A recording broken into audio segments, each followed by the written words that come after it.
Hello, welcome to the next video in the Path of Exile level 28 challenge series, where the challenge is to take a level 28 character through Act 10, and in this case, Deathless will be the challenge. The previous challenge was a 50 death uniques only, but this will be Deathless because we will be using for gear all item rarities. There will be no limit. 50 death challenge, you can see more information on that at Path of Exile level 28 uniques only 50 death challenge on the forums and YouTube. This will be posted to Path of Exile level 28 Deathless challenge. The 50 death uniques only had Ascension. We will not have Ascension. There will be Pantheon because we're going through the playthrough, and it's part of the game. So if you're going through those levels, you'll gain Pantheon. You're not PvP legal anyway. After Act 4, you can no longer queue. Not that anyone does anyway, but that's part of this whole thing, is we're trying to gain interest in level 28 builds, generate interest for kind of hybridizing them for PvP and PvE. So no Ascendancy, but Pantheon. We've got Kackleen the Witch. Resistances are capped, or remain capped after Act 5 Kitava. I do recommend not killing Act 10 Kitava unless your resistances are high enough to not come under after that, because they'll drop again. Some block, some degree of evasion. Stun immunity, or stun avoidance, I run higher for PvP. But for PvE, I'm running a Watcher's Eye Jewel. So the tree is pretty straightforward. Needed the dexterity here, so I went with that and wanted more stun avoidance. Damage, we are using a shield, 2 jewels. Watcher's Eye, clarity, I don't use this for PvP, but for PvE, I think I need more mana generation, so it has made a difference, and I think it should work well. The other jewel is just basic life, energy shield, and everything else that you want. Gear, we've got I crafted this during Delirium League. We're kind of late Delirium at this point. Could be better, but it's solid. Light of Lunaris. The MTX skitter bots on the left, if you're wondering what those are, when those came out, I'd always tried Thessalios, but it never made the final cut. But with skitter bots, your chance to have things chilled is almost always up.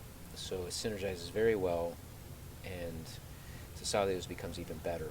The flat evasion also doubles with the Skin of the Lords.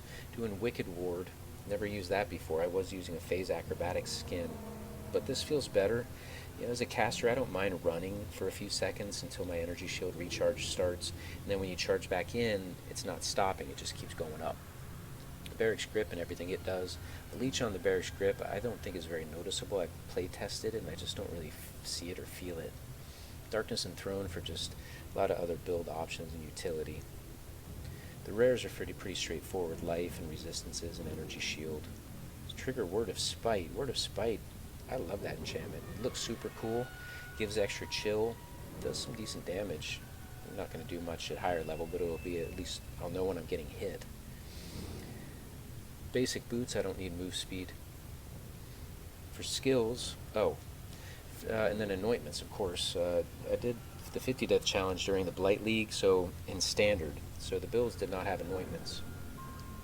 Divine Judgment over by the Templar, Elemental Penetration, and then my stats, my dexterity and strength were a little low, so I need to run the Onyx. For weapon swap, Quill Rain, Rear Guard. For skills, Stormburst, Frostwall Totem, Seismic Trap, Flame Dash, Whirling Blades. I didn't think Stormburst would be, Swap Frenzy and Blink Arrow. I didn't think Stormburst would be good enough, or good. I didn't start with it because the damage effectiveness is low. You only got 25%. So the added damage from the Thessalios and the Barracks and the Light of Lunaris, I didn't think it would work. But with playtesting, it does seem to work. It's also much cheaper than Arc and many of the other skills. Love Arcane Surge. Frostwall Totem. I'm going to replace that with Controlled Destruction or Elemental Focus for PvE. I like the faster cast on PvE or PvP. Need to level up this trap. I had physical lightning in there, but I think this will be better. Flame Dash, try to speed it up with a quality 20 Culling Strike. One more for damage. You're not going to get much for ailments once you get to higher level. And then a little extra mobility. Weapon swap Frenzy for extra damage. And a weapon swap, a reason to weapon swap, Blink Arrow. I do like to do weapon swaps. I think I've always said any build is better in PvP if it has a weapon swap. For jewels, Energy Shield and Life being most important, but this Elemental Resistance one put me over the top. After Act 5 Kitava is going to be needed.